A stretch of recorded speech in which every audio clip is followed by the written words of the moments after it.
Hey, you're watching Man That's Cooking, and in this video we're going to show you how to make Butterlicious Butterball Turkey. For this recipe we're going to oven roast a 13.8 pound Butterball turkey. We're going to put a lot of butter and herbs onto that turkey.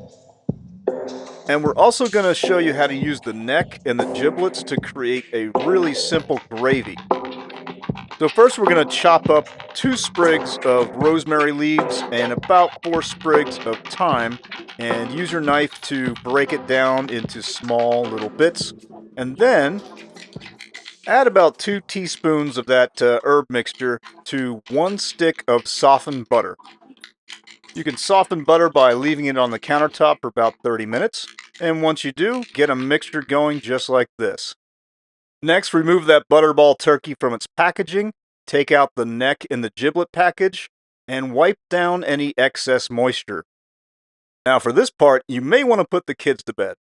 Use your thumb and your index fingers to separate the turkey skin from the breast meat. And it's a little tough on the top area, so use your fingers for that, and then you should be able to insert a small spatula tool under the skin just like this. And you want to take your time with this step. You don't want to break the turkey skin. If you do, your mother-in-law's never going to let you hear the end of it. Unless maybe you're a plastic surgeon and you can fix the turkey skin. And once you get it separated, start using a spoon to sort of shovel this butter herb mixture underneath the skin. And then you want to use your fingers to kind of massage that butter downward towards the cavity.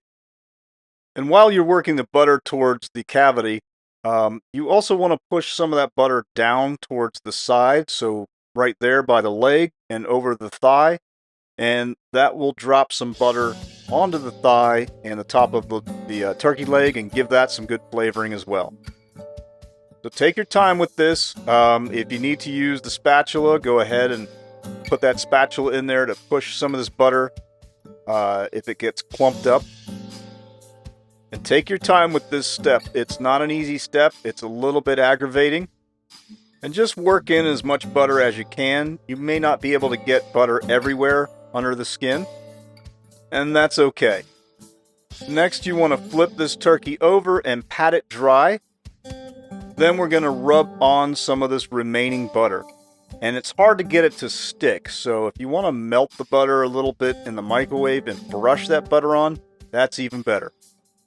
Next, we're going to use this roasting rack, flip the turkey over, and tuck the wingtip ends underneath the turkey, just like this. That's going to help for even cooking and prevent these wingtips from being burnt. And then you want to dry it down again with a paper towel. That's going to help the butter stick to the skin. And then just rub on the remainder of that butter. And remember, if you're having trouble getting this butter to stick, put the butter in the microwave for about 20 seconds, and then you can melt it down and brush it on. So after you finish this butter step, wash your hands off and preheat your oven to 425 degrees and get that oven warmed up. So while your oven is preheating, next you want to add some seasoning to this turkey.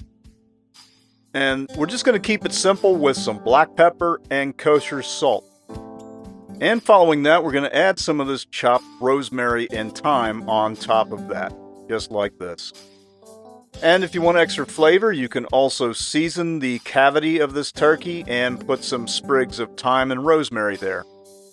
When your oven reaches temperature, go ahead and add this turkey, put it on a rack that's in the second from the bottom position, and then bake it for 20 minutes at 425.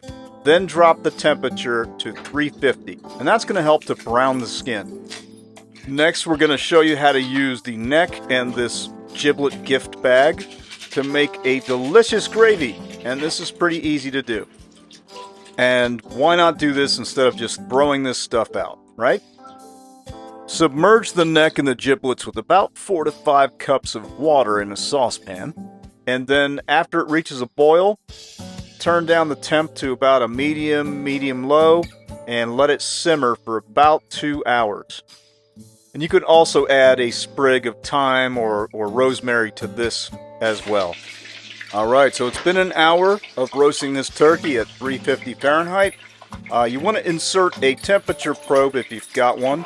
Put it right into the breast meat and have it pointing downwards towards the center. And set the alarm for 163 Fahrenheit. And so after 2 hours, this is what we've got with the gravy bits. We're just going to strain out any stuff like that we don't need. And then you're left with this very flavorful broth.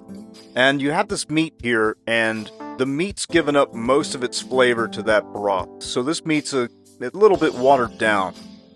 And you don't have to add this meat to the gravy if you absolutely despise giblets, liver, stuff like that.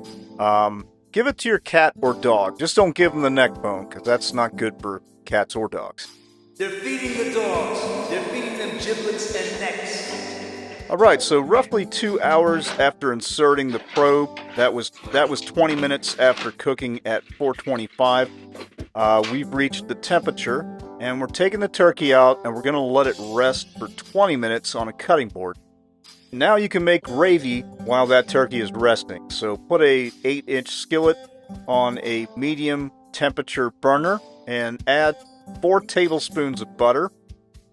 And then we're going to add all-purpose flour. You want to add 1 tablespoon at a time, and you want to have 4 tablespoons total. And meanwhile, we have this roasting pan, which is already hot because it came out of the oven. But we have it on top of 2 burners on medium temperature to maintain that heat while we make this gravy. So pour in the broth that was made from the neck and the giblets. Then use a wooden spoon to scrape off all of the fond from the bottom of this pan. That stuff right there is flavor. We are fond of flavor. So add about half of that to your butter and flour roux mixture and incorporate that, then add the second half. And once you do that, just stir everything together and make sure it is fully combined. And at this point, you have a pretty flavorful, amazing gravy, and you've made it with some pretty simple ingredients, and it is delicious. But we're not going to stop there. No. Why stop there? So next we're going to optionally add the chopped giblets and a little bit of that neck meat. And that's going to give this gravy a little bit of a heartiness. And then it's holiday season, right? So you may have some half and half laying around. Maybe you've made some mashed potatoes or something with that. Go ahead and add a splash of half and half. And now you've got a nice, decadent, creamy gravy. Now, you may not need to add any salt or pepper to this gravy because of the drippings from the turkey in the roasting pan are probably already well seasoned, and that's already mixed into this gravy. But why not add some fresh thyme? And now you've got an amazing gravy. All right, let's carve up this bird. So cut along the breastbone and try to remove as much meat as possible without adding any bone to that cut. If you have a chance, get yourself some of these heat gloves. You're going to need a cotton liner glove and then these nitrile outer layer gloves. And this stuff is cheap, and it's a lot better than trying to use like a giant fork to hold on to the turkey breast. And this turkey's still pretty warm, so you don't want to be bare-handing this. And once you remove the turkey breast, take off the wing and the drum just like this. Next, take off the turkey legs, just like that. And then lastly, take off the thighs. And then you're going to be left with a turkey carcass, so you should check out our turkey carcass soup recipe. It's really good. So next you want to cut up the turkey breast like this. This is against the grain, which means it's going to be really tender. If you cut with the grain, which is the other direction, the texture is just not as tender. And let's see what we got. Alright, it's a little hard to see with this camera how juicy this is, so we'll take a look at the next camera. But that's looking pretty good. Oh yeah, there you can see the juice, and it is moist and super buttery delicious. So hey, thanks for watching this video. Hope you enjoyed it. If you liked it, click like, click subscribe, Check us out at manthat'scooking.com. You're going to find a bunch of other turkey and holiday recipes. Let us know what you think in the comment section. Thanks for watching.